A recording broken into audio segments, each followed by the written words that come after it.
ഈശോ മിശിഹായ്ക്ക് സ്തുതിയായിരിക്കട്ടെ.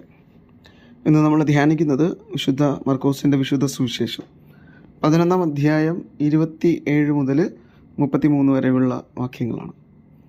യേശുനാഥൻ വീണ്ടും ജെറുസലേമിലേക്ക് വരുമ്പോൾ അവൻ ദേവാലയത്തിലൂടെ നടന്നു പോകുന്നത് കണ്ടിട്ട് അവിടെ ഉണ്ടായിരുന്ന പുരോഹിതന്മാരും നിയമജ്ഞരും ജനപ്രമാണികളും ഒക്കെ അടുത്തെത്തി അവനോട് ചോദ്യം ചെയ്യുകയാണ്, നീ എന്തധികാരത്തിലാണ് ഈ കാണുന്ന പ്രവൃത്തികളൊക്കെ ചെയ്യുന്നത്?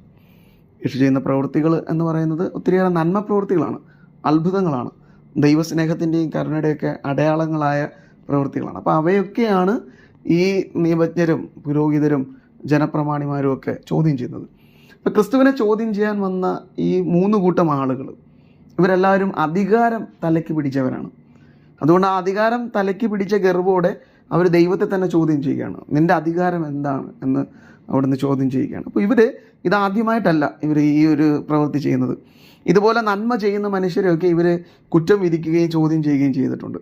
അതിൻ്റെ ഒരു ഉദാഹരണമാണ് യേശുനാഥൻ ഇവരോട് യോഹന്നാനെക്കുറിച്ച് ചോദിക്കുന്നത്.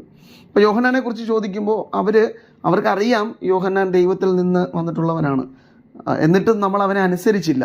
അപ്പം ക്രിസ്തു അത് ചോദിക്കും എന്നിവർ മനസ്സിലാക്കുകയാണ്. അപ്പോൾ അവർ തന്നെ പറയുകയാണ്, ഞങ്ങൾ യോഹന്നാൻ അനുസരിച്ചിട്ടില്ല എന്ന്. യോഹന്നാൻ നന്മ നിറഞ്ഞ മനുഷ്യനാണെന്ന് അറിഞ്ഞിട്ടും യോഹന്നാനെയും അനുസരിക്കാതിരുന്നവരാണ് ഇപ്പോൾ ക്രിസ്തുവിനെയും തള്ളിപ്പറയുന്നത്. അപ്പോൾ ഇത് ഇവരുടെ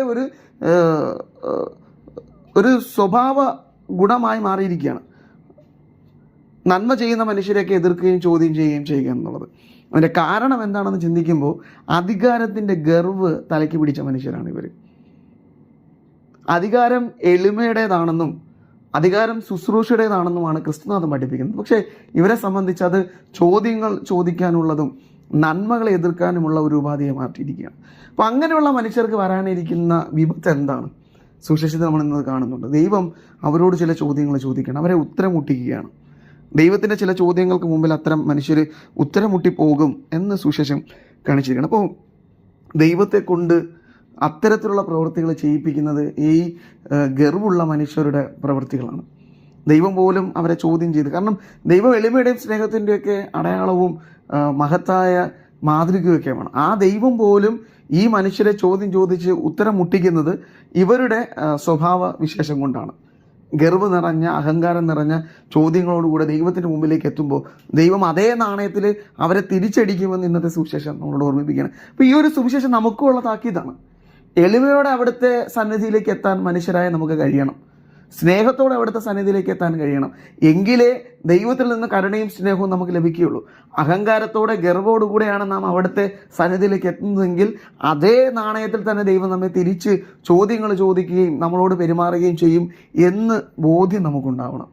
അപ്പോൾ ഈ ഒരു സുവിശേഷം ധ്യാനിക്കുമ്പോൾ ക്രിസ്തുനാഥനോട് നമുക്ക് പ്രാർത്ഥിക്കാനുള്ളത്, പ്രത്യേകിച്ച് ജൂൺ മാസം നാളെ ആരംഭിക്കുകയാണ്. ഇന്ന് 1-ാം തീയതി ജൂൺ മാസം തിരുഹൃദയത്തോടുള്ള പ്രത്യേക ഭക്തിയിൽ ഓരോ കുടുംബങ്ങളും വളർന്നു വരുന്ന സമയമാണ്.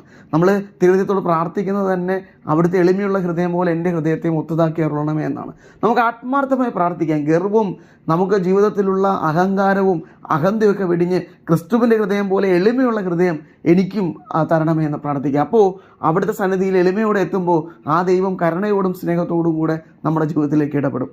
ആ ഒരു കൃപയ്ക്ക് വേണ്ടി നമുക്ക് പ്രാർത്ഥിക്കാം. തിരുഹൃദയനാഥൻ നമ്മെ അതിനെ അനുഗ്രഹിക്കട്ടെ. ആമീൻ.